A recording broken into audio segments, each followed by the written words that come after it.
Chào các bác ha. Nay em soạn ít đồ hàng Nhật bãi ha. Quay cái clip cái miếng thảm này nó méo xẹo xẹo dài, nó không được đẹp ha, nên xếp được bao nhiêu món trong cái thảm này quay như đó, nhưng hàng còn nhiều lắm. Soạn ít một vệ sinh lai dai.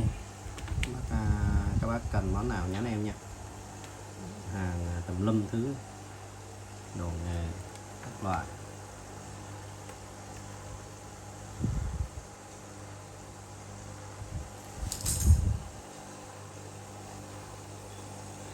Bữa có khách kia hỏi rúa Shinto đây, lục ra được 2 cây thêm một cái lưới sơ cua đây.